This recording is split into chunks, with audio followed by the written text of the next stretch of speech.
আমরা এমন একটা দেশে বাস করি যেখানে প্রশ্ন তো ওঠে, বাট সেটার সমাধানের দিকে এগোলেই সেটার বিরোধিতা করে বন্ধ করে দেওয়া হয়। এমনটা হয়েছে কালকে। ভারতে গত কয়েক বছরে একের পর এক প্রশ্নপত্র ফাঁসের ঘটনা ছাত্রছাত্রীদের মধ্যে চরম হতাশা তৈরি করেছে। বিশেষ করে নিট পরীক্ষা প্রশ্নপত্র ফাঁস নিয়ে যে বিক্ষোভ হয়েছিল, তার জেরে পূর্ববর্তী শিক্ষামন্ত্রী ধর্মেন্দ্র প্রধানকে পদত্যাগ করতে হয়েছিল। সেই ঘটনার পর থেকেই সরকারের উপর চাপ বাড়ছিল, যাতে পরীক্ষা ব্যবস্থাকে আরও কড়া এবং নির্ভরযোগ্য করে তোলা হয়। সেই প্রেক্ষাপটের এবার সংসদে একটা বড় পদক্ষেপ নেওয়া হয়েছে। লোকসভায় পেশ করা হয়েছে পাবলিক এক্সামিনেশন অ্যামেন্ডমেন্ট বিল 2026। এটা আসলে 2 বছর আগের তৈরি হওয়া প্রশ্নপত্র ফাঁস বিরোধী আইনটাকে আরও শক্তিশালী করার একটা প্রচেষ্টা। তবে বিলটা পেশ হওয়ার পরই সংসদে বিরোধীদের প্রবল হইচইর কারণে অধিবেশনে মুলতবি করে দিতে হয়।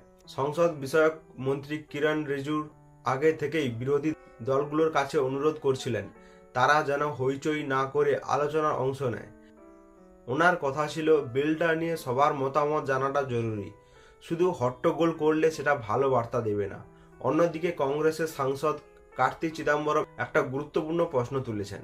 তার মতে এই বিলে শুধু শাস্তির কথা বলা হয়েছে, কিন্তু আসলে প্রশ্নপত্র ফাঁস কিভাবে বন্ধ করা যাবে সেটা সেই দিকটা স্পষ্ট নয়।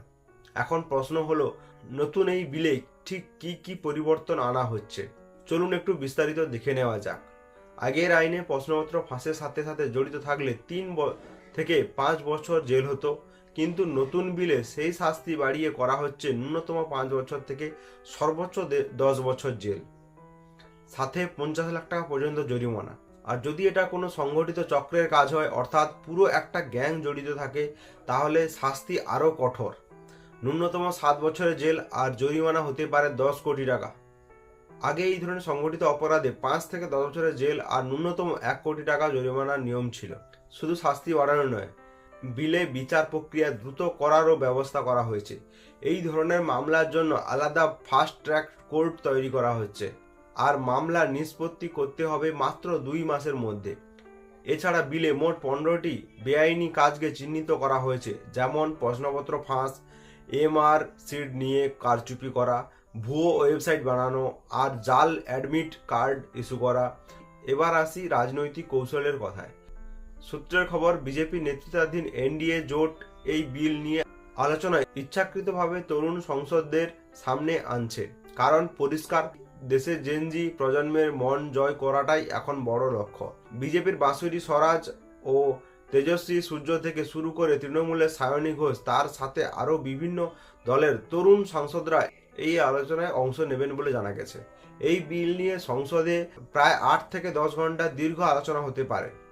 আর একটা গুরুত্বপূর্ণ বিষয়, দেশের নতুন শিক্ষামন্ত্রী প্রহ্লাদ যোশীও এই বিল সংক্রান্ত প্রশ্নোত্তর পর্বে সংসদে উপস্থিত থাকবেন। তবে ইতিমধ্যে সংশ্লিষ্ট অধিকাররা পুরো বিষয়টা নিয়ে ব্রিফ করে দিয়েছেন।